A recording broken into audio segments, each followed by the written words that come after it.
Hello everyone. This is Tuesday, so you know what that means. It's story time, and I got some help here today. This is Trevor, and he's helped me out before when we were stony and rocky, but today we're just Kim and Trevor, right? Without any makeup. Yeah. No makeup on today. Yeah, right. At least I don't think anybody had makeup on. All right, we have a story for you that's about three boys who were going to go camping. They like to go camping, and so they decided that they would pick out a spot where they could go and set up their camp and just have a good time camping. Well, one of the things they chose to do on their camp out was to take a hike. And so as they were taking their hike, they came across an old mine. This old mine was all boarded up. It's never a good sign when the mine's boarded up. So they debated about whether they should go in or not. Well, after debating it for a while, they decided, yeah, let's go in and see what's going on, at least for a little bit. So they pried off some of the boards, enough that they could squeeze in and get inside the mine. Well, one of the boys had a flashlight, so they were using the flashlight to get around. There was still some light shining from the opening of the mine, but the further they went into the maze of tunnels, the darker it got. So to keep from getting lost, one of the boys picked up a rock, and they would put an X at the fork that they took, and in order to be able to find their way out. Because, you know, once you get into something like that, it's always a good thing to be able to find your way back out, right? Yeah. Yeah. So they put an X on each of the forks they took, so when they came back out, they would know which one to take because it was the one with the X. The shafts got deeper and deeper as they went. They also got shorter and shorter. Now, you know what that means, don't you? Yeah. Everything was closing in. Yeah, the ceiling and the floor were getting closer and closer together.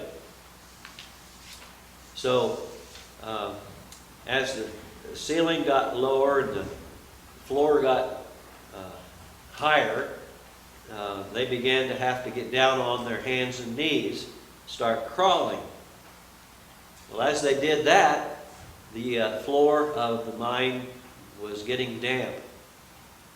And soon it was getting wetter and wetter. And they could hear water dripping from the ceiling.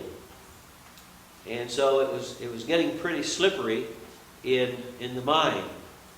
They finally came to a place where it kind of opened up a little bit and got taller. And you know what that means? The ceiling and the floor just back Yeah, down. the ceiling and the floor got further and further apart again. So they could stand up. And as the boys were standing up, the boy with the flashlight, he slipped and fell big time. The flashlight went flying and hit the wall of the mine. And guess what it did? It broke. It broke into a bunch of pieces. And try as they might in the darkness, they could not get the flashlight to work. They were able to find the batteries, but evidently the bulb shorted out or broke or whatever, so they could not get the flashlight to work. There was no light deep down in the cave where they were, so they were in a pickle. At least they were in a deep, dark mine. What should they do? They said to themselves. Well, they were discussing their options.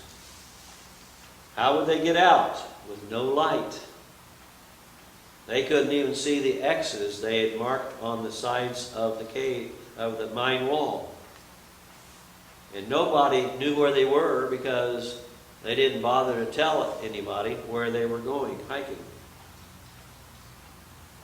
"Oh my," they said to one another. "We have went so far in this mine, we will never get out in the dark."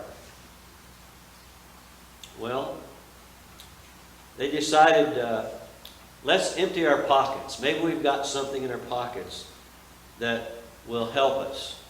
Let's see what we have. So the first boy emptied his pockets. He found that he had a pencil and a pad of paper. Just a small pad of paper that he could carry in his pocket. The second boy, he had a matchbook with 3 matches in the matchbook.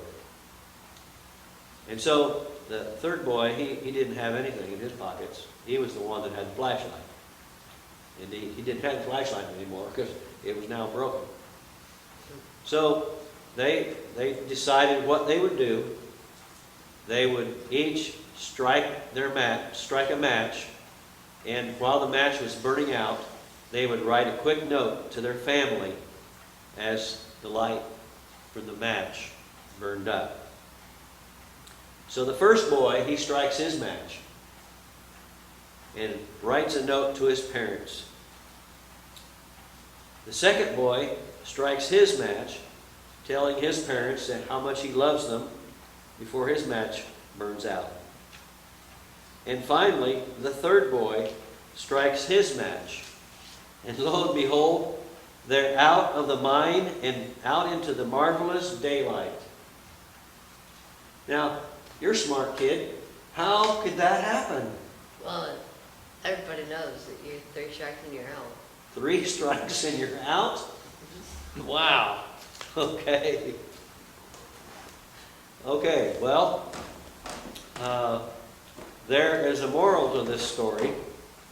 Sometimes we get into trouble in difficult situations, and instead of using the light, we get ourselves into darker and deeper places, and then we can't find our way.